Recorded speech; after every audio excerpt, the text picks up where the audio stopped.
In 1995, Fox Television captivated millions with a medical autopsy of a space alien. The 17-minute black and white clip purported to show military doctors examining a bloated, humanoid-looking extraterrestrial that had died in a flying saucer crash. The broadcast generated so much hoopla that Fox aired it 2 more times that year, tacking on added footage of the UFO wreckage. Even then, the hoax, recycling the Roswell myth, which holds that the U.S. government in 1947 recovered an alien craft from the New Mexico desert, was old hat. The latest version of this fable is the widely circulated story of, you guessed it, crashed UFOs that the U.S. government has been hiding for many decades. In June, a recently retired intelligence community whistleblower made this claim, like others before him in years past.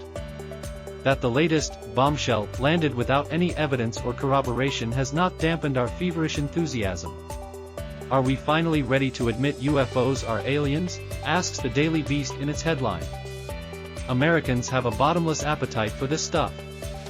The initial story of crashed aliens was the Roswell incident, which stemmed from an actual Cold War event.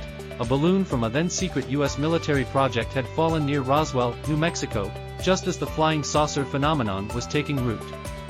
Ever since, the crashed saucer myth and UFOs in general have steadily profited news and entertainment outlets, and they have sated a deep human need for mystery. I get it.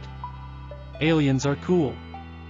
Fuzzy UFO videos, which, let's be honest, the media uncritically hype way too much, are fun. Maybe this is why friends and family members are always texting me the latest, craziest UFO story, that is quickly proven to be bogus.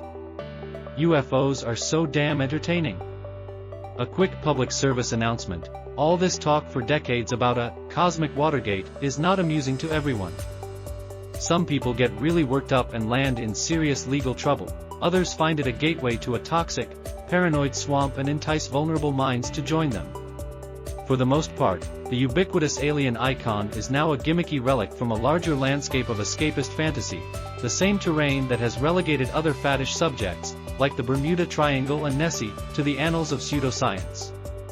UFOs, in contrast, remain an enduring American obsession. Why? Are they so much fun that we can't let them go? It's more than that. Despite centuries of scientific and social progress, we remain, at our most intimate level, believers, writes author Mark Fitch in Paranormal Nation, Why America Needs Ghosts, UFOs, and Bigfoot. Indeed, this is a core sentiment of the hit 1990s X-Files show, which is embodied on the poster of a flying saucer above Agent Mulder's office wall with the phrase, "I want to believe."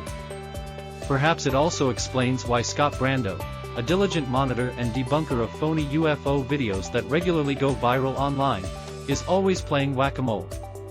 People fall prey to such hoaxes because they need to believe something extraordinary or satisfy their craving for mystery, he wrote in an email to Scientific American. That human desire for mystery is something that UFO promoters, and they seem to have multiplied in recent years, are adept at fulfilling. Hence, all the recycling and reimagining of classic UFO narratives, such as Men in Black. On occasion, there is a creative blending that invents a new myth for the UFO canon. The latest is a 512-acre ranch in rural Utah that is supposedly a hotspot for UFOs, poltergeists, animal mutilations, and shadow creatures. A Las Vegas TV journalist, who is also a host of a conspiracy-themed radio show, refers to the ranch as a paranormal Disneyland. It's the basis for a scripted reality show on the History Channel called The Secret of Skinwalker Ranch. The main character is a retired Department of Defense astrophysicist, a featured character for years on Ancient Aliens, who also happens to be the former chief scientist of the Pentagon's 2022 Unidentified Aerial Phenomena report produced by an agency task force. Wait, this gets better. The person formerly in charge of the Pentagon's UFO task force is now appearing on the Skinwalker show, as himself, after he too, retired after a long DoD career. Both have reportedly claimed that a Skinwalker Ranch poltergeist followed them home. Nonetheless, this hasn't kept them from returning to the ranch. Like the latest UFO whistleblower, these fellows all have otherwise impeccable credentials. As Mick West, a prominent skeptic and debunker, writes in a 2021 Guardian piece, such influential messengers couch weak evidence for UFOs as compelling. Don't be fooled, he cautions. But what if, like fans of professional wrestling, we know it's just a big goof and don't care? After all, ghost stories are fun. It's the same with UFOs. The filmmaker behind the alien autopsy video later said he regretted his deception, but admitted it was a joke, a bit of fun. Avid consumers of UFO stories seem to be in on the joke.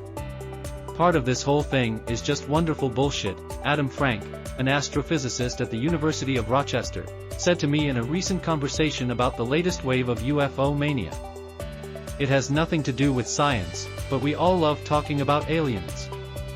Frank was speaking in general about the silliness factor that has long made it virtually impossible to take UFOs seriously, except as a socio-cultural phenomenon.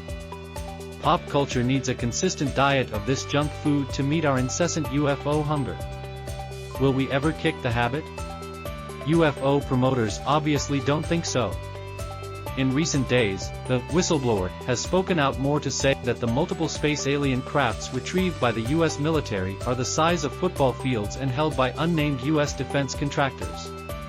Additionally, he suggested that the Vatican is involved in the cover-up and that, oh, by the way, people have been murdered to keep all this hushed up. That does not sound like fun. Perhaps this is why no one texted it to me.